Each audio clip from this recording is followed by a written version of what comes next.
Hey guys, it's Caitlin. So today I have a really exciting video. As you saw from the title, we are reading Sunrise on the Reaping in this video.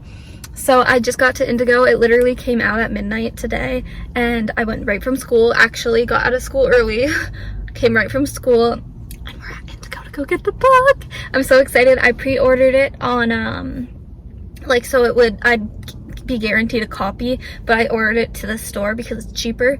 And we're gonna go pick it up. So I probably won't film a lot in there, but I plan to do a little bit of looking around. I'm not gonna buy anything else, but I just wanna see if they have any more Hunger Games kind of like trinkets or anything. And then we're gonna go and pay and get my book, and it's gonna be amazing. Sadly, I have a really busy night tonight, so I don't even know if I'm going to get to read tonight, but we're gonna grab the book, we're gonna go to Starbucks, and then we're gonna head home.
I got it. As soon as I walked in, the nicest ladies, they're like, hi, can we help you with anything? I'm like, actually, well, not yet. And they're like, are you here for Sunrise on the Reaping? And I'm like, I am, but I ordered it. So she was like, oh my gosh, yours is like one of the only ones that came in. Because they're like, is it in yet? And I was like, it said it was. She goes, it's the one. I was the only one who the book came in. Thank God. You know, I probably look way too excited for this and I'll come back and cringe filming this, but I have been living the Hunger Games today, waiting till I could go get this book. I thought it was going to be as big as Ballad of the Songbirds and Snakes, but I'm glad it's not. So, ready? Ready? Maybe? It's mine! Oh my goodness. Oh my gosh, it's here. It is mine. It's mine. I can't believe it. Look at how pretty it was. Look at how pretty it is. And I got it on sale. It was, when you first could pre-order, it was like $40. And I got it for $27, which is still absurd, but like, hello. If you don't understand my freak out reaction about this though, it's because the Hunger Games books are the books that got me into reading initially. I started reading in like grade 8-ish, and Hunger Games was the first book I was ever recommended, funnily enough, by a person I don't talk to anymore. And ever since then, all I do is read. I'm sweating, so I need to turn my car on, but I'm definitely starting it tonight. I'm gonna try and get everything done for like 8:39 p.m. and we're gonna read this. If you didn't know, the last video that I don't know if this video will come up before or after, but I'm currently doing a 24-hour readathon, so this will be part of my 24-hour readathon, but I'm not putting any like spoilers or anything in that one. And then this video is spoilers. I'm sorry, I hate doing it, but I need someone to talk to about this. Okay, so we acquired Starbucks. I'm home now. I got the pink drink. It's kind of like not mixed though, so I think I'm gonna like go in and try and mix it up a bit. I got my chocolate croissant. You best believe I ate that already. And then my sister's grilled cheese, which looks interesting. We're gonna go in, we're gonna do our tasks, and I'll update you guys when we start reading this freaking book. Okay, so I finally finished my homework. It's about 9:40 p.m. and we are starting Sunrise on the Reaping. I took the dust jacket off just because it annoys me to read with it, and I also embossed it, and you can't see it, but it's on like the nice yellow paper and it looks so pretty, just like the actual cover. So we're gonna start reading this and see how far we can get. I want to try and get like 100 pages in tonight, but we'll see. I'm also doing a 24-hour readathon, so this is part of it, but this is going to be the spoiler actual vlog of me reading it. So let's get started. And of course, as always, I'll keep you guys posted on what's happening.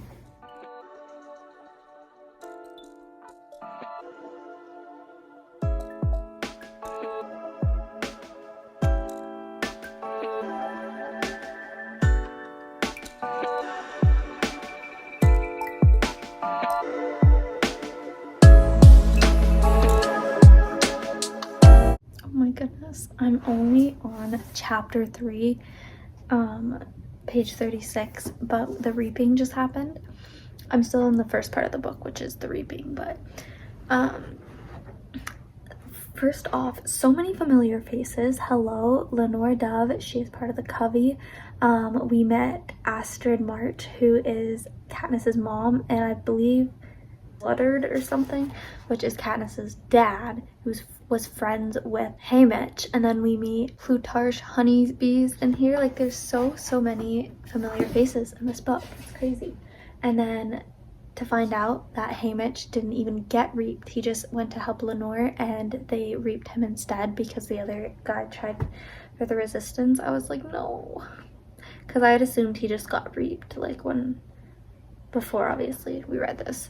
So we're on chapter 3, absolutely loving it. I love being in this world again, and we're just gonna keep going. And then I think in a little bit I will transfer to my bed though, but I'm loving it so much. Okay, so I'm a little bit farther in, and Plutarch is mentioned a lot throughout this. He is one of the people who film for like the Capitol with the reaping so everyone else can see, and he's already doing like nice gestures. If you haven't read the other books or watched the movies, Plutarch is a big part of Mockingjay and Catching Fire.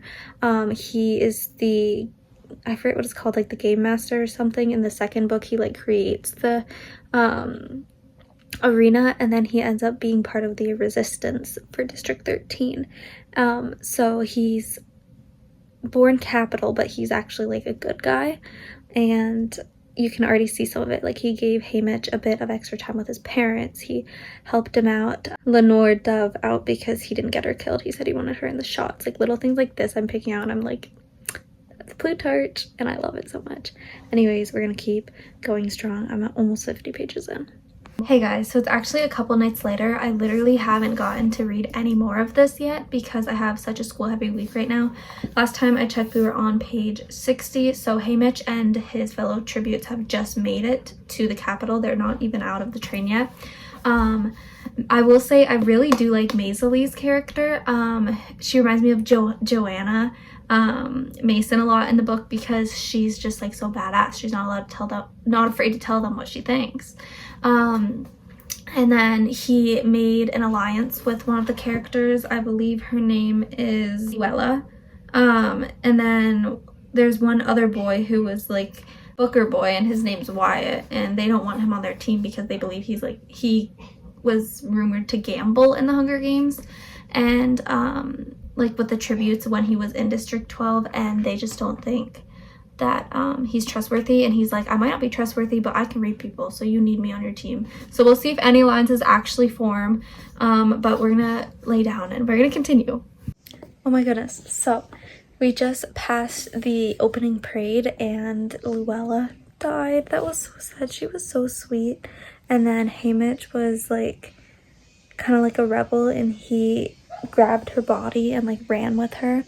And dropped her, or like placed her down in front of President Snow and was like, take that bitch, and like looked at him in the eye, like. So that was power.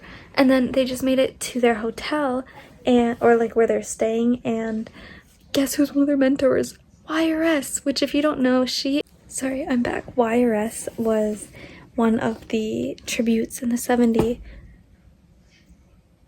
Hunger Games, I believe, the Catching Fire ones. And that's crazy because like we know her and we know she dies because she has to eventually herself go back into the Hunger Games. But that's where we are. I've been highlighting some quotes, and we are on page 87, and we're just gonna keep going. I actually fell asleep reading last night, but I have something to catch you up on.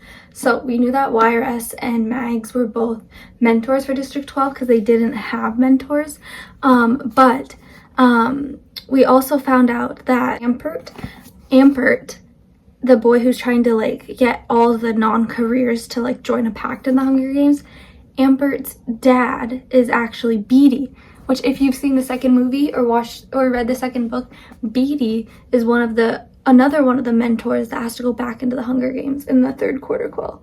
So I was like, no, because they said Beetee did something and his punishment is watching his son die in the Hunger Games. And I was like, that was really sad. Anyways, I'm only going to school first period today because we're not doing anything too important today.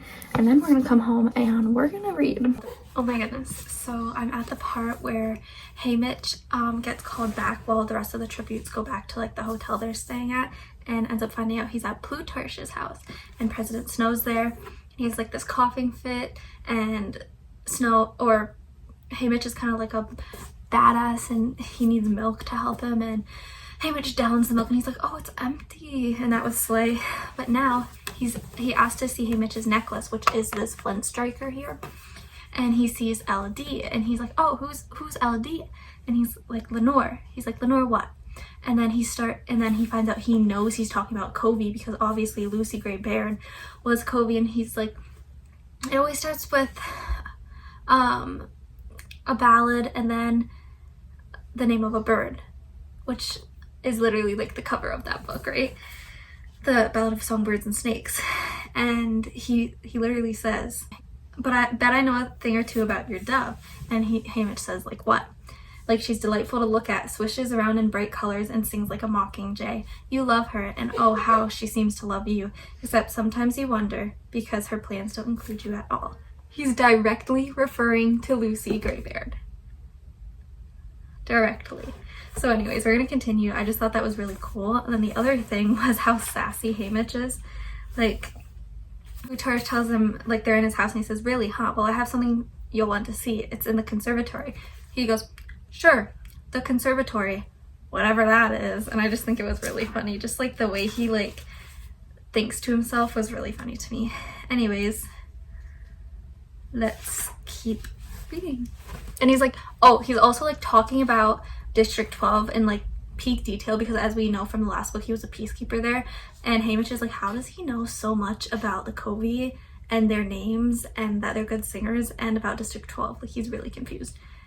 Anyways, and like literally Lenore Dove's last name is Baird, so she's like directly somehow related to Lucy, just years later. So anyhow, let's continue.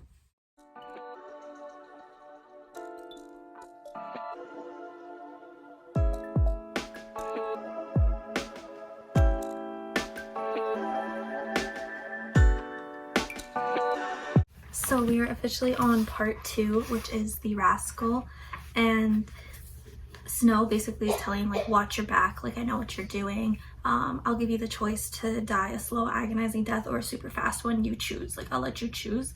And he also said that being killed in the Hunger Games is a blessing compared to going back to Lenore Dove just because of his personal experience with Lucy Gray. And then it said at the end, he's like, oh, I have a belated birthday gift for you. And he's like, turns around and it's Luella, who we know died in the parade. So I'm really confused. It's about to tell me right here, so I'll be back with an update in a second. But I'm like so confused. I have to leave for the movie we're going to see, but I'm on page 173, chapter 13, and a crazy part just happened.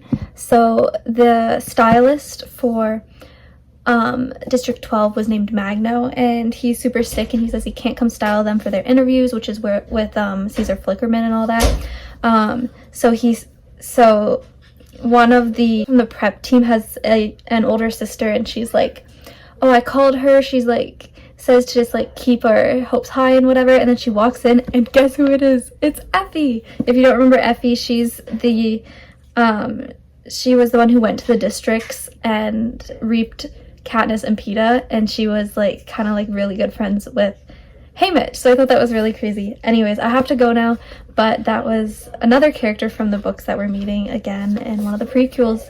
I'll see you guys when we get home because I'll probably do more reading.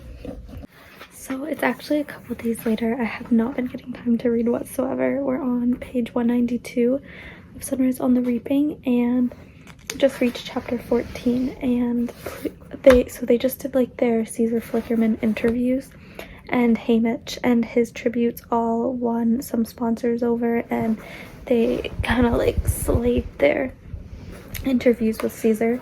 And then Plutarch brings them back to his house because he says he needs to get some more footage of them because they never really got good footage of the District 12 tributes. But then he brings Haymitch out first, and he says something Haymitch absolutely doesn't understand, and then on the phone he has Lenore Dove, and I'm like, what? Like, what is this man's goal? What is he trying to do here? Because like there's something about him, I don't know, which we know Plutarch from the other movies is part of the like rebellion and stuff, but like the other movies and books, but I don't know, something's rubbing me the wrong way. He's being too nice. Oh my gosh, my heart. Listen, so she's talking about how she doesn't want them to never be together again, and he says, I do, but not if something stupid like getting yourself killed on purpose. I feel like you could throw the whole thing out of whack. You stay alive, play your songs, love your people, live the best life you can, and I'll be there in the meadow waiting for you. I promise, okay? That's so sad, because he knows he's gonna die, and he's telling her to live her life to the fullest and don't grieve him, and he'll be waiting in the meadow when she dies. That's so sad. So Plutarch just told Haymitch how to break the games, because that's like the whole thing. Beatty brought him over and he was telling him, you're going to break the games, you're going to enter a mutt portal, and you're going to blow some kind of water thing I haven't figured out yet sky high and like break the games. And Plutarch just gave him like insight on how to do that, and of course Haymitch was like, I have no idea what you're talking about, because he doesn't want to get in trouble, but he's in on this plan too. So I'm confused, but they go into the games tomorrow, and that's when it's gonna get heated. Haymitch got his weapon, he got a backpack full of supplies, and he is 2 miles in the forest. So far safe. We are clearly over halfway. I'm gonna try and make it to at least page 254. I'm on 215 right now. If I make it to 254, I'm on part 3, and then maybe tomorrow we can finish this. But that's probably all the updates I'll have tonight, because I'm gonna read a little bit more and then probably just watch Kendall until I fall asleep. So I will see you guys tomorrow to finish this book. I'm actually back. So Haymitch is asleep. He got poison from the water. I'm pretty sure everything in this arena is poisonous food-wise, I think, or like most of it anyways. So the water was poison, and he had antidotes in his pack. He ends up getting like drowsy, and there's like a hazy fog in the arena too that like drugs them a little bit, I'm pretty sure. Lulu, which is Luella, but Luella's doppelganger that is drugged by the Capitol, is still alive, and she pulls Haymitch out, and as we know, if you've read it, and if you've read this anyways, she has something in her earpiece telling her what to do. She's like, find Haymitch, and then she pulls him out, she's like, found ya. And so now he's kind of like responsible for her. And so I feel like he's eating way too much, because I feel like he's about to run out of food. But he feeds her. They just made a fire, and I love all the little Easter eggs like within the characters and stuff we're seeing from Katniss's games. And then right here it says, I consider dousing the fire, but decide the water's too costly, so my water's too costly, so I leave it to smolder, a thing Haiti would never allow. Fire is catching, she'd say, but if this one burns down the arena, I say good riddance. And it's the fire is catching, because that's literally in Katniss's speech in Mockingjay. She goes, fire is catching, and if we burn, you burn with us. Anyways, we're on 231, and I'm nervous. Oh my goodness, we've just confirmed the flowers are also poisonous. They're talking about a healing flower, and I'm wondering if it was Primrose or Everdeen. And they're poisonous, and Lulu goes into them, and she just died, and it's so sad. We have the first, well, Wyatt also died, I forgot to mention. He died in the bloodbath, so only Maisie and Haymitch are left from District 12. And if I'm not mistaken, I believe Maisie and Haymitch join an alliance at the end, but I'm not entirely sure. But like, poor Lulu, poor Wyatt. Hey guys, so it's the next day. I actually haven't talked to you guys since a couple things happened. We're on page 279, so we are in 3 more pages. We have 103 pages left. First, I think the last time I talked to you, Haymitch had found Ampert and they were going to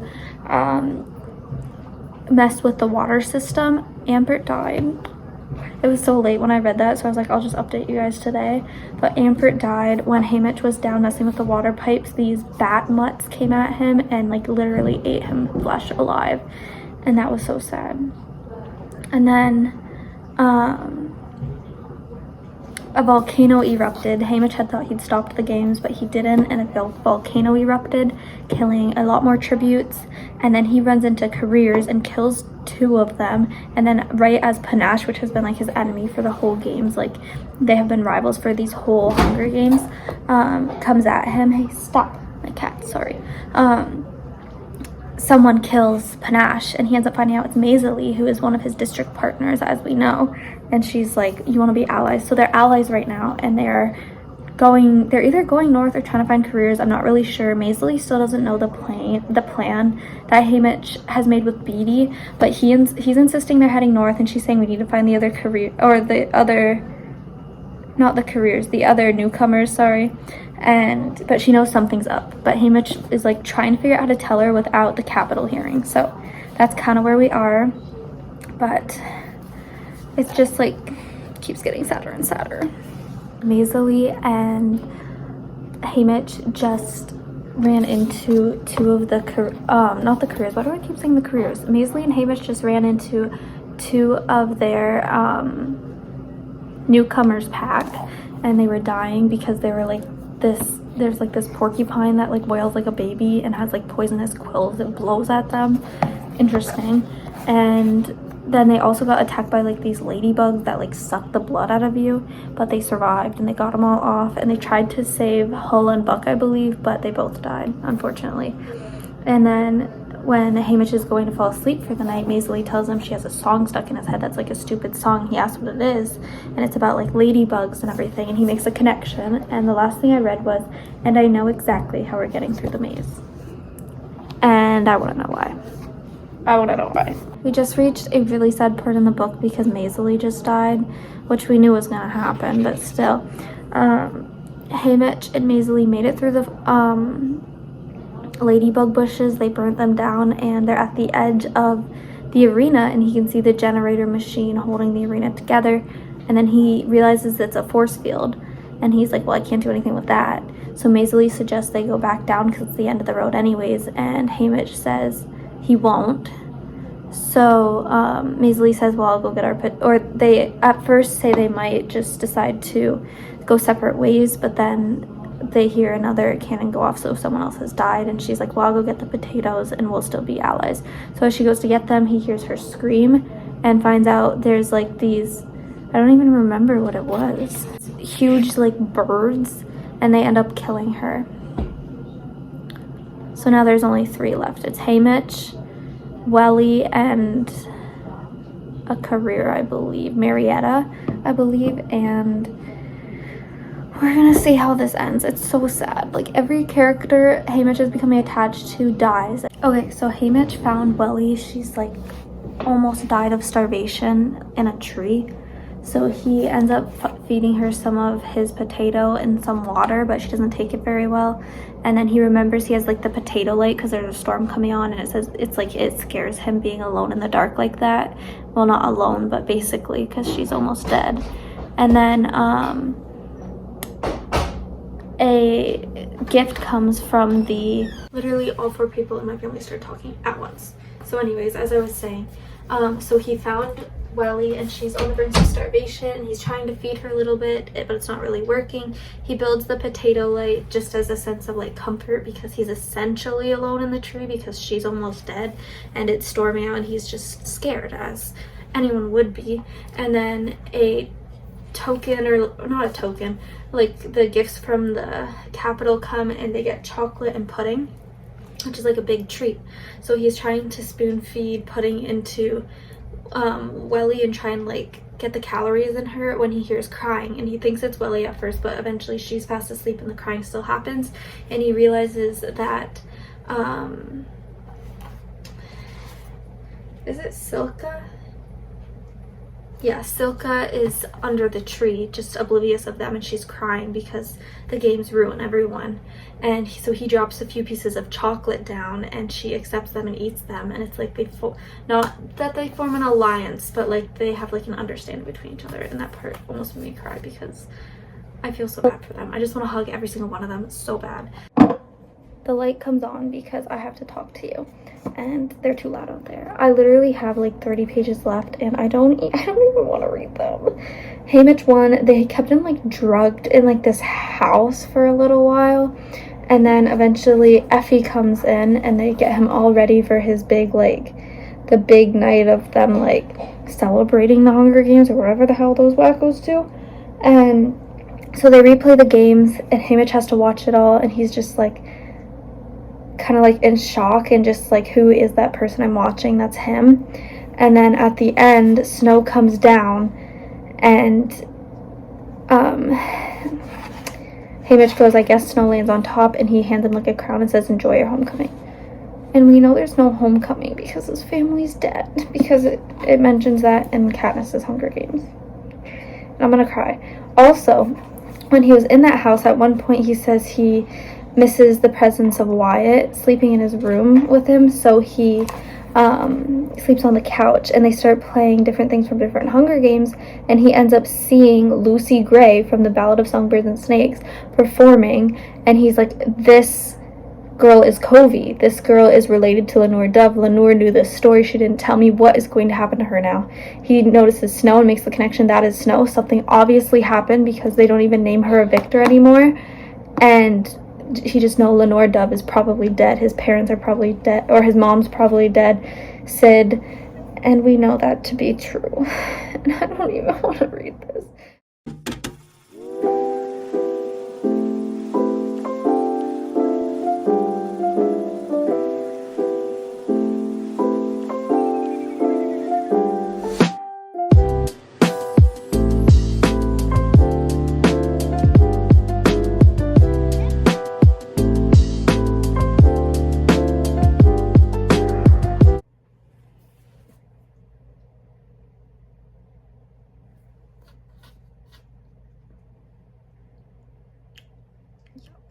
We finished it. I'm literally holding back tears right now. What was that? Suzanne Collins, that was criminal. Oh my goodness. So we're just gonna talk. This is probably going to be the last clip in the video. We're gonna have a little rant session. So the last, oh my gosh, my blanket. It's not a blanket. The last part I talked about was how Snow had said like, enjoy your homecoming. Well, he gets home and his family's house is on fire, and they couldn't get him out, and Katniss's dad and then Blair, they're like, we tried everything we could, and like we didn't have enough water, and your like water supply was empty. And at the very start of the book it says he wanted to see Lenore Dove, so he didn't fill his water supply. I forget what it's called. And he's like, they died because it was my fault. And then they bury all of them. The other tributes that died from District 12, Maisley, Wyatt, and Luella. And then he goes one night and sneaks off to see his addiction has started to like sleeping medicine and like drinking. Then he goes off to see Lenore Dove, and he's like, oh my gosh, she's out, she's alive, he's got some hope left in his life. She picks up the bag of gumdrops that Haymitch asks Sid to give her, and they go into the meadow, and she eats one, and she's like, I'll have to add these to the collection that Sid gave me. And he's like, and he fed her one, keep in mind, that she swallowed. And he's like, what do you mean? These aren't the ones Sid gave you? And she's like, no, I just found these on the ground and like thought it was my lucky day or whatever, and they were poisoned. And he fed it to her, and now she's dead, and now it's his fault too, he thinks. So then he like turns everyone against him. He decides he cannot love anymore or anything. And then I have to read you the last, before the epilogue, the last couple sentences really got me. It says, but I can't say I have no future, because I know that every year for my birthday, I will get a new pair of tributes, one girl and one boy, to mentor to their deaths, another sunrise on the reaping. And when I remember that, I hear Sid's voice waking me in the morning. The raven first tapped on my chamber door.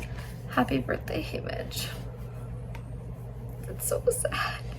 I'm literally tearing up here. Also, Plutarch tries to get Haymitch to be like the Katniss and like end Hunger Games for the good, and he refuses.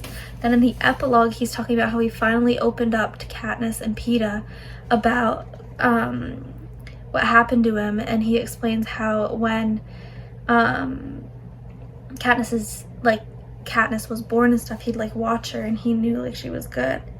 And then at the end it says he's reunited, because obviously it like jumps to like after the Mockingjay was filmed.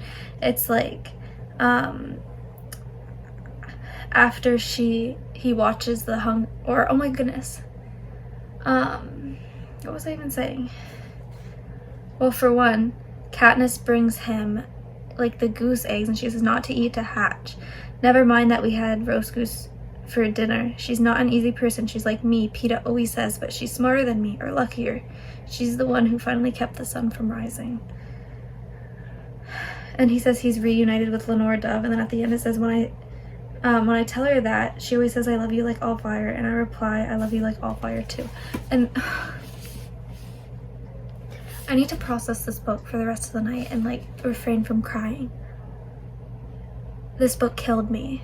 I'm like crying inside right now. It's got to be #1 on the Hunger Games rankings now because this book killed me. Anyways, aside from all the dramatics, if you know, you definitely do know, because this book is the saddest thing ever. And when I watch the movie next year in November, I'm gonna cry my eyes out. Anyways, I hope you guys enjoyed watching. It's been a fun, what was it, 6 or 7 days this book took me to read. I kind of like wanted it to take longer though, despite the fact that it had to anyways, because I had lots of schoolwork. I wanted to like make it last as long as I can, because we don't know if this is, in another sad aspect, we don't know if this is the last book we're getting of the Hunger Games. There's so many more I'd love to read, but we just don't know. She could keep making all the districts, all the tributes we know from the different years, and I'd keep reading them. Anyways,